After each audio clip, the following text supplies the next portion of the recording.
सद्गुरु भगवान की बड़ी सुंदर चर्चा कर सका।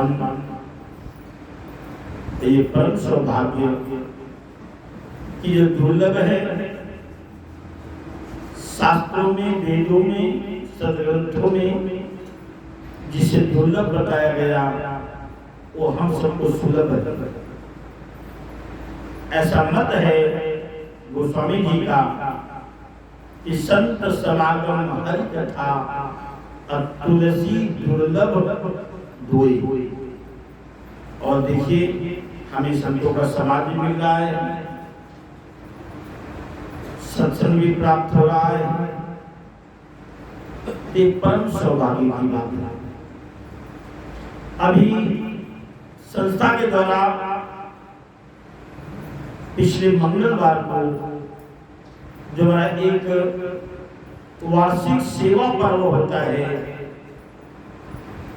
उस सेवा पर्व बुढ़वा मंगल में हमारी पूरी साथ संगत आसपास के जितने भी गांव हैं, संभवतः जहां जहां भी संगत लगती है, सभी संगतों से तमाम हमारे माँ, पुरुष, बहनें, भाई, बच्चे सब आए और पूरे मेला प्रांगण में जो भिन्न भिन्न स्थानों पर हमारे पौधाने चल रहे थे, शासन के सहयोग से और आपकी शारीरिक और आर्थिक सेवा के सहयोग से एक जो कहते हैं बिल्कुल 100% 100% सफल कार्यक्रम आपका रहा।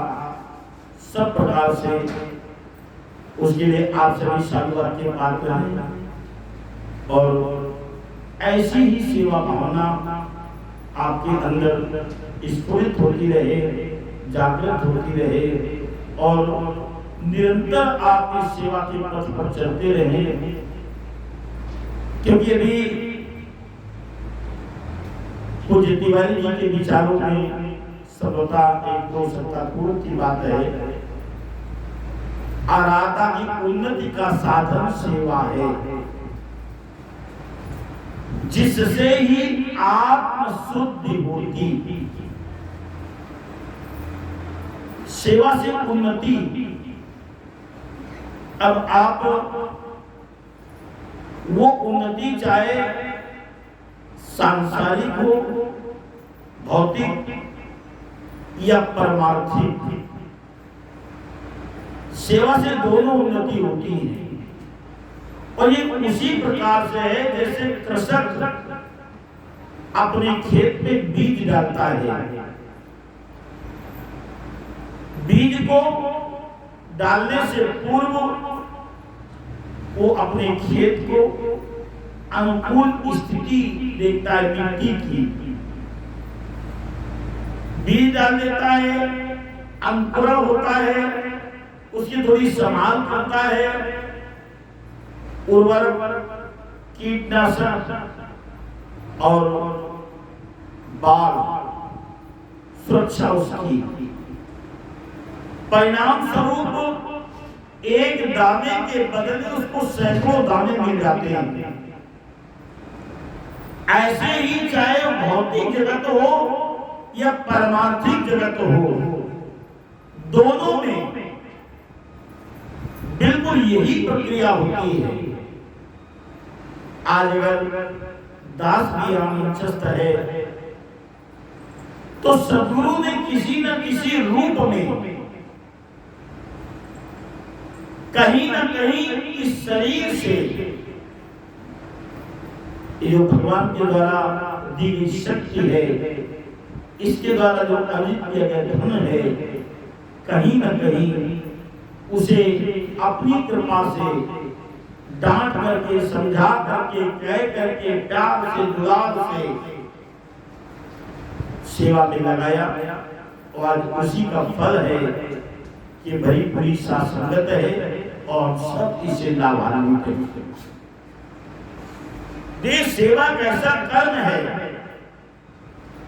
जो आपको सब कुछ सुलभ करा देता है। वैसे श्रवण कुमार नाम सुना होगा आपने, युग बीत गए,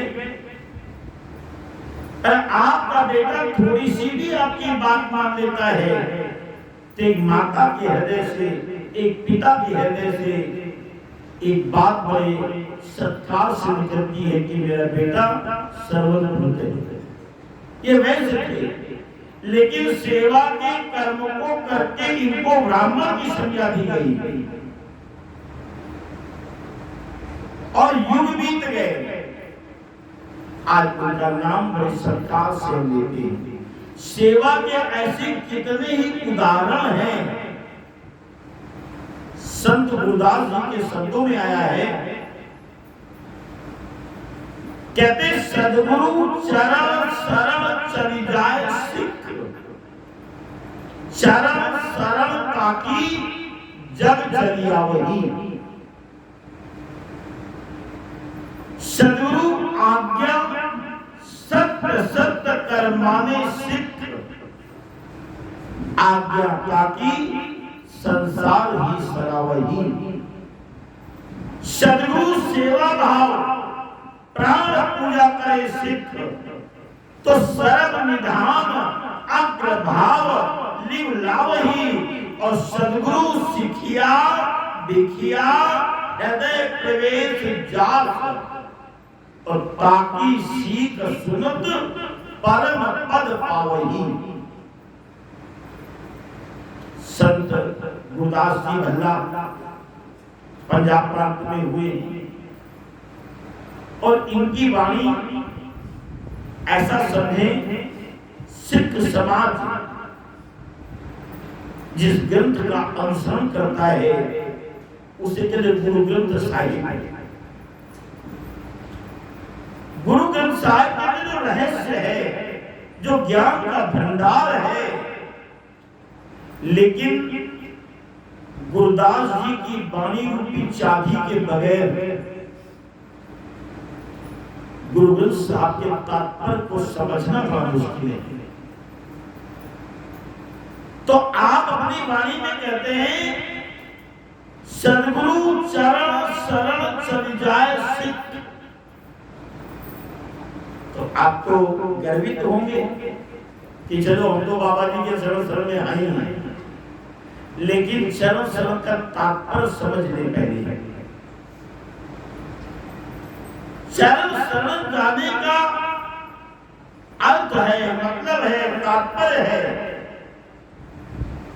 कि जहां पर अपनी मति शून्य हो जाए, केवल गुरु की मति ही सन्मुख रहे।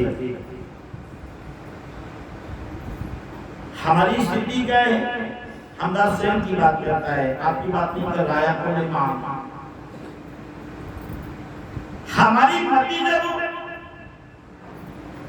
लगा लगा करके असफलता का सामना करते, अपनी मति फिर लगाते, फिर असफलता हम लगती, फिर लगाते हैं और फिर असफलता हम लगती है, तब कहीं गुरु मति हमें याद आती है। अगर प्रथम में ही गुरु मति का प्रयोग कर लें तो हमें जो असफलताओं का सामना करना पड़ता है, संभवतः वो करना न पड़े। ये दास का अनुभव कहता है कि जीवन में मैंने जितने भी ऐसे क्षण आए जहां पर मैंने अपने आप को तंग पाया, कमजोर पाया, असहाय पाया, असफल पाया, उस सब जगह हमने अपनी मति लगाई और गुरु की मति का हमने एक तरह से अमान्य किया, माना नहीं, तिरस्कार किया, उसे मैंने नकार दिया और अपनी मति का प्रयोग किया, वहां हमें असफलता मिली। और जहां जहां मैंने गुरु मति का प्रयोग किया, वहां हमें सफलता मिली। कहने का तात्पर्य है कि सद्गुरु चरण शरण चल जाए सिख। चरण शरण में रहने का मतलब जानते हो, जैसे तुम्हारा पालतू कुत्ता होता है, थोड़ा शब्द अशोभनीय है, लेकिन संतों ने कहने में कोई चूक नहीं करी।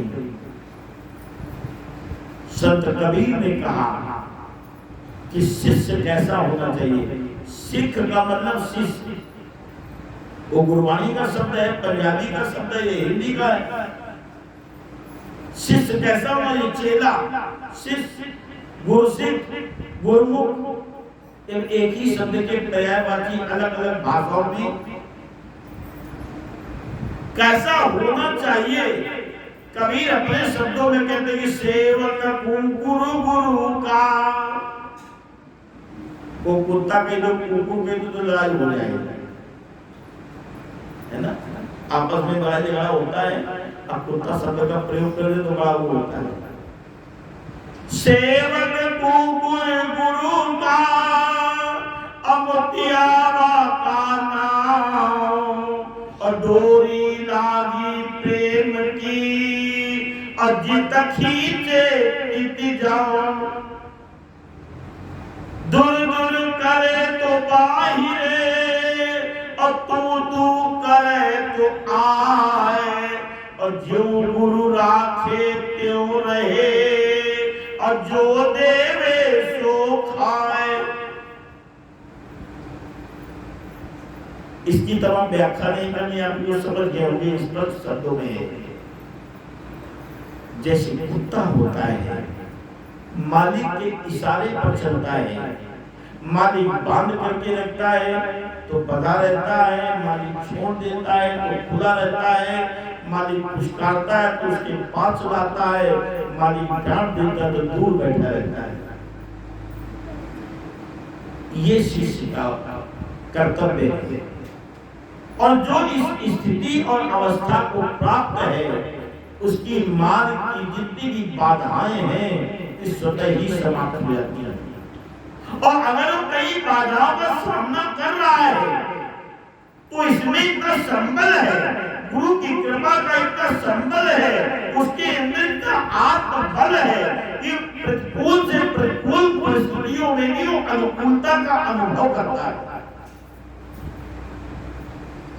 सदगुरु चरण शरण चल जाए सिख, वो तो चरण शरण में जाना है, लेकिन चरण शरण में खूब है। गुरुजी के पास में रहते हैं, बगल में रहते हैं, दिन रात आगे पीछे रहते हैं, सेवा में रहते हैं, लेकिन करते वो अपने मन में। समर्पण का तात्पर्य जानते हैं? हम जिसके प्रति समर्पण करते, जैसे जब दो सेनाएं आपस में युद्ध करती हैं और जो सेना देखती है भाई पराजय हो जाएगी तो क्या करेगी? आत्मसमर्पण,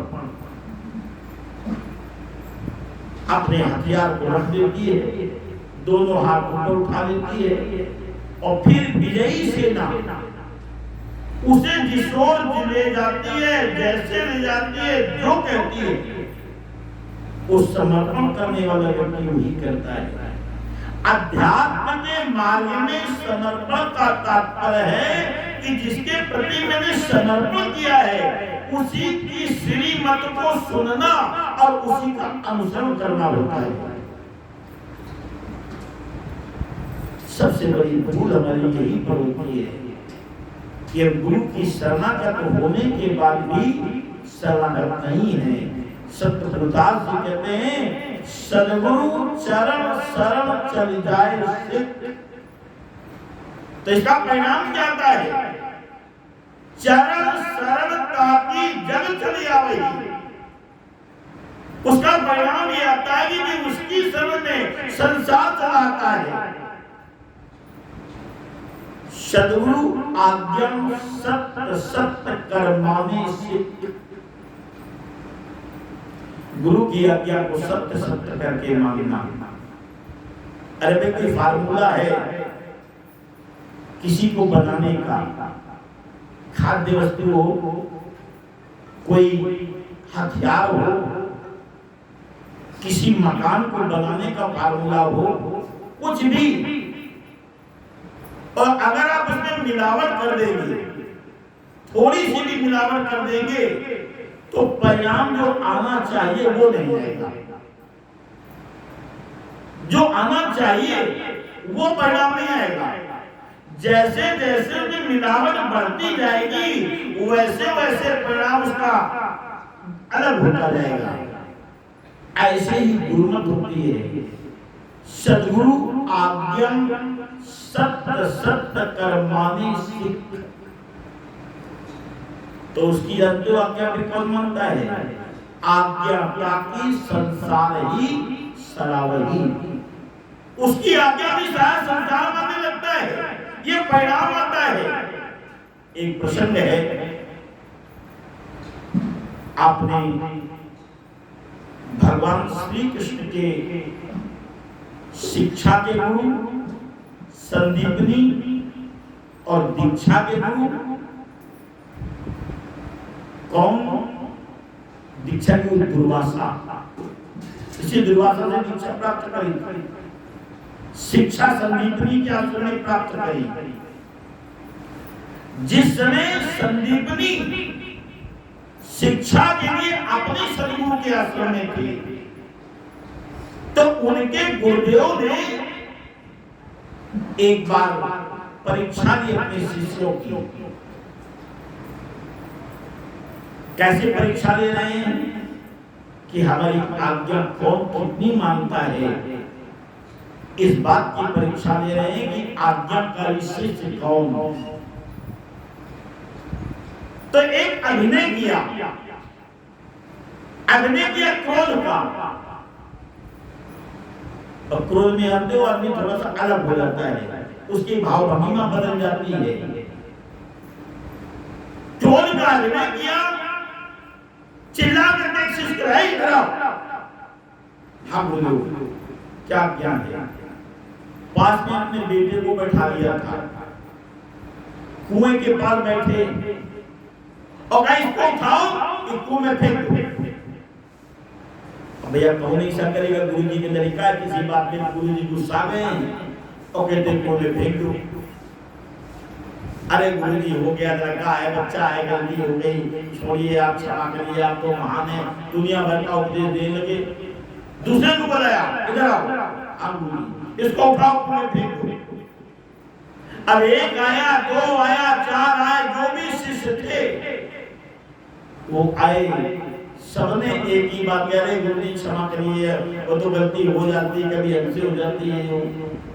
लेकिन उस संदीपनी को बुलाया, संदीपनी इधर आओ, हम उन्हें क्या है, इसको उठाओ, तुम्हें फेंक दो। उन्होंने उठाया, तुम्हें फेंक दिया। एक अभिनय था। कौन आज्ञा मानेगा? बेटे को भी बाहर निकलवा लिया, और संदीपनी जब उनकी दीक्षा का अंत हुआ, तो आजकल यूनिवर्सिटी में दीक्षांत समारोह होता है। इनकी दीक्षा का अंत हो गया, देख जाएंगे अब आगे संसार में अपने ज्ञान का वो प्रकाश फैलाएंगे।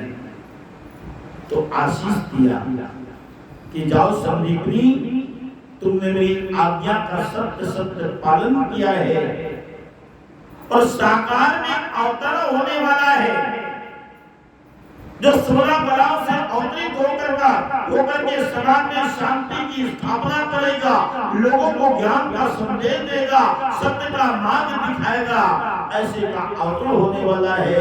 और वो जब अवतरित होगा तो शिक्षा प्राप्त करने के लिए वो तुमको चयन करेगा, तुम्हारा चयन करेगा, तुमसे शिक्षा प्राप्त करेगा, और उसकी शिक्षा के आप बनेंगे। सारे संसार का नायक, जगतपति, जगदाधार, अनंत कोटि ब्रह्मांडों का नायक जब भगवान कृष्ण के रूप में आया, तो किसके आश्रम में आया? संदीपनी को इसी के आकर के शिक्षा प्राप्त करी। सद्गुरु आज्ञा सत्य सत्य कर्माणि सिद्ध। और संतों की बड़ी लीला होती है। आपने समर्थ गुरु रामदास का नाम सुना होगा। समर्थ गुरु रामदास ने एक बार अपने शिष्यों की परीक्षा ली। परीक्षा भी कैसे ली? उधर में सूल का बहाना करके, क्या भाई उधर में बड़ी पीड़ा है, सूल है, ये प्राण लेवा बेगुनाह है, ये ऐसा दर्द है जो मेरी जान दे देगा। चिल्लाने लगे। प्रतिकूल से प्रतिकूल परिस्थितियों में जो अनुकूल रहते थे, जो सदैव उसका सर्वदा दया दिमाग से ऊपर रहते थे, गुलामीत रहते थे, ऐसे समर्थ गुरु रामदास ने अपने शिष्यों की परीक्षा के लिए कि देखें जो मैंने शिक्षा प्रदान करी है इसे किसी ने वास्तव में सत्य करके अपने अंदर उतारा या नहीं उतारा है। तो अभिनय किया, रोने लगे, चिल्लाने लगे, कांपने लगे, चारों ओर जैसे जंगल में आग फैलती है ऐसी खबर फैल गई। प्रसिद्ध संत थे, उनके शिष्यों में छत्रपति शिवाजी महाराज भी थे। सब भागे भागे आ रहे, हजारों की भीड़ आश्रम में है। शिवाजी महाराज आए, प्रणाम किया, कहा गुरुदेव आप कहो कौन सी औषधि लियाऊं, आपकी वेदना का अंत हो, आपकी वेदना का निग्रह हो, हमें आप उपाय बताएं, हम सबको साथ करने के लिए आपकी कृपा से तैयार हैं। गुरुदेव ने कहा हमारी वेदना उधर की ठीक तो होगी, लेकिन इसके लिए सिंघनी का दूध चाहिए। सिंघनी का दूध, गाय अगर थोड़ी पर कही हो तो दूध में बड़ी दिक्कत होती है, क्यों मास्टर साहब? भैंस अगर थोड़ी उसी हो तो दिक्कत होती है, लेकिन दूध किसका चाहिए? सिंघनी का। कुत्ते को देख करके तुम्हें भय लगता है, हम थोड़ा दूर से निकलते हैं।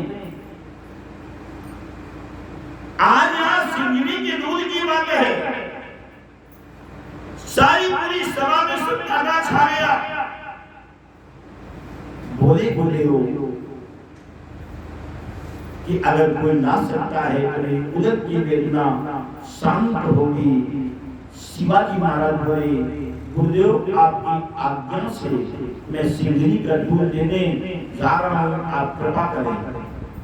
तो बात ठहरो शिवाजी, सिंघनी का दूध स्वर्ण के पात्र में टिकेगा, अन्य किसी भी धातु का पात्र होगा उसमें तो तेज होता है कि फोड़ के निकल जाएगा।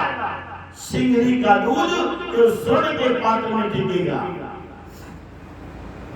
हमारे गुरु जी कहते थे ये ज्ञान है ना, ये जो आप सबको मिला है ये भी सिंघनी का दूध है,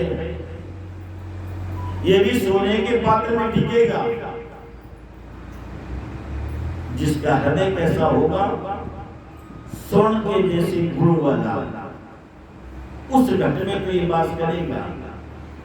अब स्वर्ण के गुणों को देख लेना और अपने हृदय के गुणों को देख लेना, तब तो टिकेगा, वरना ये भी फोड़ के निकल जाएगा। ये तो अविनाशी ज्ञान है, इसका कारण होना है। खैर, शिवाजी महाराज स्वर्ण का पात्र लेकर के जंगल में गए।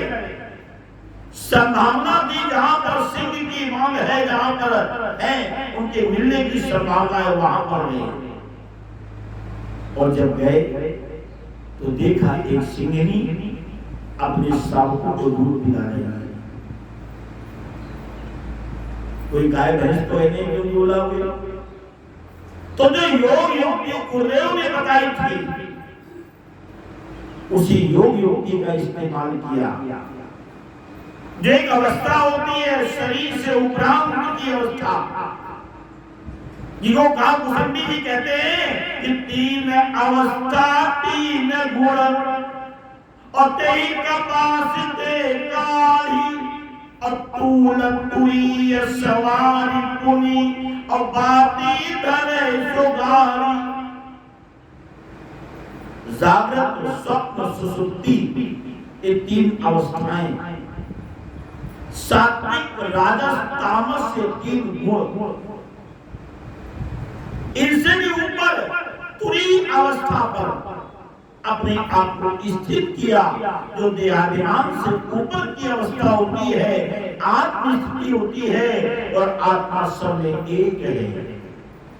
ये जो कि पेड़ पौधे देखते हो, वनस्पतियां औषधियां देखते हो, कीट पतंगे देखते हो, पशु देखते हो, स्थावर जंगम चर अचर जितना भी प्राणी जगत है, इस सब में एक आत्मा है, एक ज्योति है, सब एक हैं।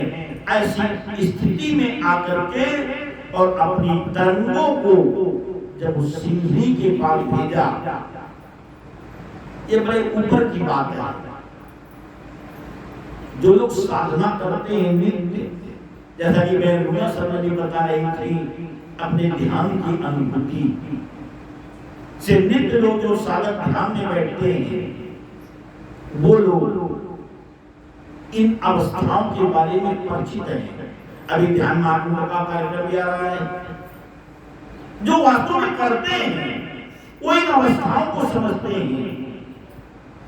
तो कहते हैं कि सिंधनी अपने सावकों को छोड़ करके शिवाजी के सन्मुख आ गई और जैसे एक कपिला गौ बहुत सीधी होती है, कुछ नहीं करती है, अपने भूत निकालने के समय पर वो कपिला की भांति खड़ी हो गई और शिवाजी महाराज ने उसके दूध को लिया और ले जाकर के गुरुदेव के सन्मुख गेहूं प्रस्तुत किया। तो गुरुदेव ने कहा, बस मेरे उदर का शूल शांत। मैं तो ये देखना चाहता कि जो योग युक्ति मैंने बताई, किसी ने इसको सत्संग करके अपने अंदर धारण किया या नहीं किया। सद्गुरु आज्ञा सत्य सत्य कर्माने सिद्ध, तो आज्ञा ताकि संसार ही सरल। अब तीसरी पंक्ति में कहा गया है कि सद्गुरु सेवा भाव प्राण पूजा करे सिद्ध। जो सद्गुरु की सेवा में अपने प्राणों की भी चिंता न करे। अरे एक बात और समझिए, सद्गुरु देह को न माने, बड़ी भूल है। हम लोग कभी कभी देह को सद्गुरु मानने लगते हैं। तो फिर हमारा गुरु बड़ा है, तुम्हारा गुरु छोटा है, हमारे गुरु पहचान बहुत है, तुम्हारे गुरु पहचान बहुत कम है, हमारा गुरु बड़े ऊपर हवाई जहाज से चलता है, तुम्हारा गुरु पैदल चलता है, हमारा गुरु ऊंची जाति वाला है, तुम्हारा गुरु नीची जाति वाला है। ये कितने पखड़े खड़े हो गए, शरीर मानते हैं।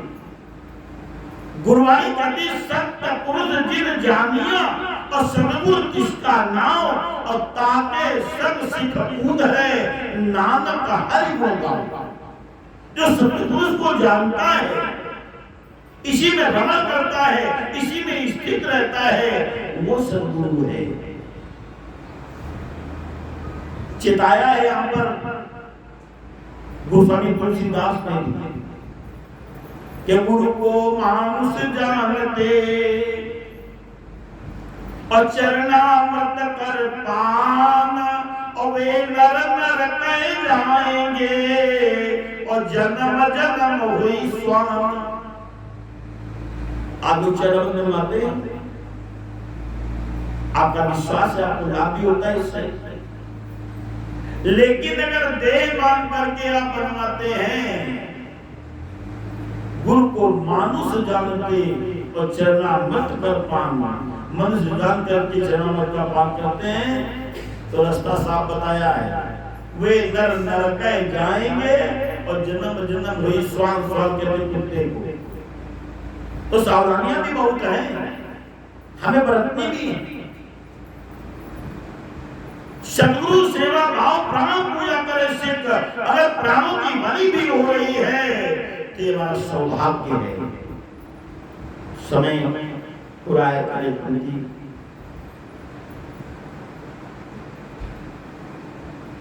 आपने सिखों के 10 गुरुओं के बारे में सुना होगा। सिखों के 10 गुरु, प्रथम गुरु नानक देव जी और 10वें गुरु गुरु गोविंद सिंह जी महाराज। इसके बाद गुरु गोविंद सिंह जी महाराज ने इस परंपरा को थोड़ा रोका और एक संदेश दिया कि सब सिखन का हुक्म है गुरु मानियो ग्रंथ। ऐसे कितने होते जाएंगे, पीढ़ी बदलेगी। 11वें गुरु, 12वें गुरु, 16वें गुरु, 18वें गुरु, अब 25वें गुरु, 35वें गुरु। तो उन्होंने निर्देश दिया शिष्यों को, सब शिक्षण का हुक्म है, गुरु मानियो ग्रंथ। और गुरुद्वारे में जाओगे तो ग्रंथ रखा है, उसी पर चरण डुला रहे हैं, उसी की सेवा कर रहे हैं, उसी की पूजा कर रहे हैं। समस्त गुरुओं की वाणी उसमें अंकित है, उसी के पाठ करते हैं और उसी के अनुसार चलते हैं। इन्हीं में से सिखों के 5वें गुरु अर्जुन देव जी महाराज।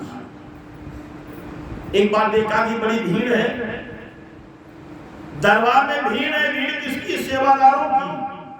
कभी कभी देखा भी सेवा होती है, दिखाने के लिए भी सेवा होती है। तो देखा कि लोग सेवादारों की परीक्षा की जाए, सेवादारों की परीक्षा की जाए, वास्तव में उन्हें कोई सच्चा सेवादार है भी नहीं है। तो जिस समय गुरुदेव मंच पर आए तो गुरु का करुणावतार दिए और गुरु का रुद्रावतार दिए। गुरु जब तुम्हारे हृदय में ज्ञान का बीजारोपण करता है, गुरु ब्रह्मा का रूप है। गुरु जब उसे ऐसी दीवानी से संदेश दे करके आपके ज्ञान की वृद्धि करता है, आपकी पालना करता है, पोषित करता है, गुरु का विष्णु का रूप है। अब गुरु जब आपके देख करके आपके चलन को, आपके कार्य व्यवहार को कभी कभी आपको डांटता है, तो गुरु का वो कौन सा रूप है? गुरु देवो महेश्वरा। आज रुद्रावतार में आए गुरुदेव, केस खुले हुए हैं, हाथ में नंगी तलवार है, आज चिल्लाते हुए आज ने 5 सर चाहिए। गुप्ता जी रुपया पैसा मांगे तो तुम लोग कागजात करने लगते हैं, एक गुप्ता जी निकलवा के लेते हैं। लेकिन आज में 5 सर चाहिए। यहाँ समय से ड्यूटी तो आते नहीं, जो बेचारा सवेरे पर उसकी फर्स्ट टाइम ड्यूटी लग गई, अब पता लगा उसका रिलीवर ही नहीं रहा है। होता है ना अपने समाज में, ये तो देखने मिलता है। नाम कितने के लिए होते, आते कितने हैं। जिम्मेदार बेचारे फंस जाते हैं, और जो गैर जिम्मेदार होते हैं वो ठीक है, नहीं तो चलो एक काम है सत्संग में शासन की। आज गुरुदेव ने कहा 5 सर चाहिए, तो लोग एक दूसरे की शक्ल देखने लगे। अब चिल्लाए फिर, है कोई गुरु का सिद्ध, है कोई माई का लाल जो अपना सर हमें दे दे। सभा में सन्नाटा छा गया। एक शिष्य आया गुरुदेव के सन्मुख, जिसको कोई नहीं जानता था, कोई पहचान नहीं थी उसकी। भाई तिवारी जी की पहचान है, गुप्ता जी की पहचान है, जयकरण जी की पहचान है, ये सब प्रमुख लोग हैं। किसी भी संगत में जाए इनकी पहचान है। जो लोग कहीं जाकर के सेवा करते हैं, किसी संगत में वहां पर स्टेज पर बैठे, वहां स्टेज पर बैठे, उनकी पहचान है।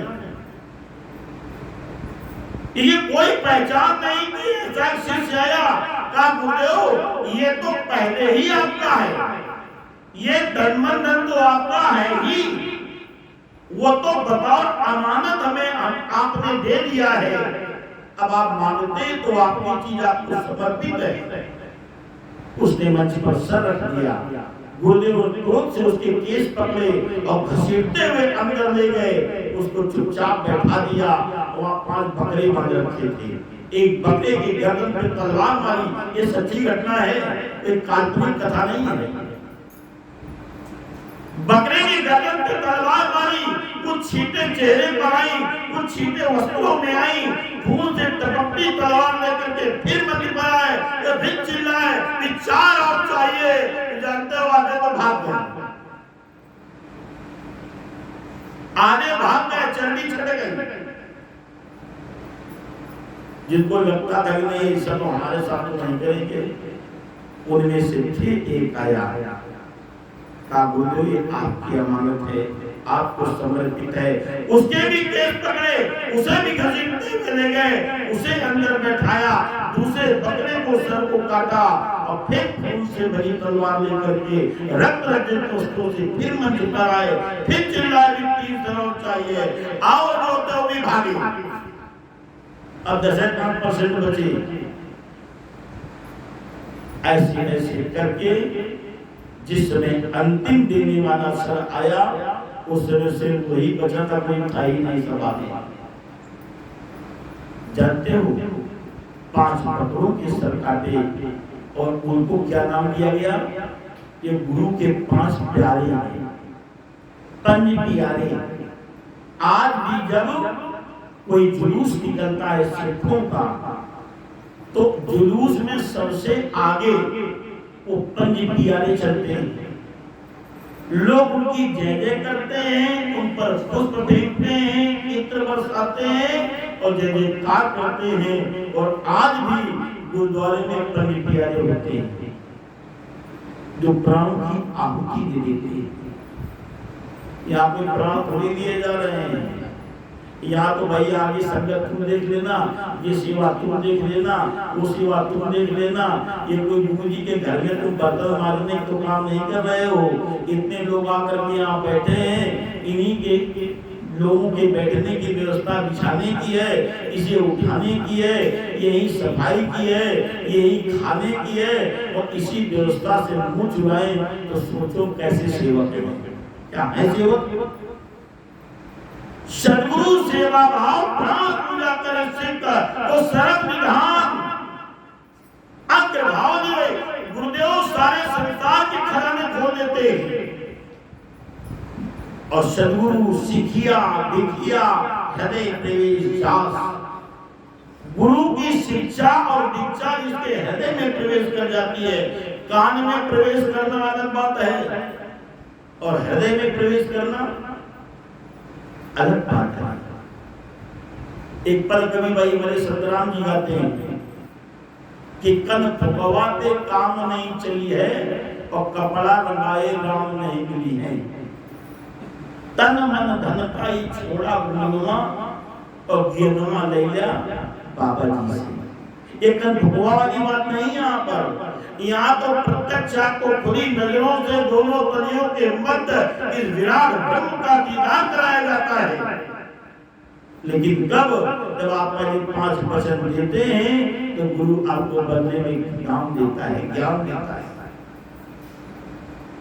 और जब आप गुरु की शिक्षा को दीक्षा को हृदय में रख लेते हैं तो क्या होता है? फिर आप संसार के कल्याण करने के योग्य बन जाते हैं। ताकि सीख सुनत परम पद पावही। फिर आप जिसको शिक्षा दे देते हैं वो परम पद की प्राप्ति कर लेता है। तो सेवा का बड़ा महत्व है, गुरु आज्ञा का बड़ा महत्व है। दास ने भावावेश में आकर के समय ज्यादा ले लिया हो, कोई ऐसा शब्द निकल गया हो जो कहीं आपको छोड़ कर गया हो, दास उसके लिए क्षमा चाहेगा और वाणी को विराम देते हुए बाबा जी की 2 पंक्तियों को आपके सम्मुख प्रस्तुत करेगा। तो सेवा के संबंध में ही है कि सेवा में चित्त जो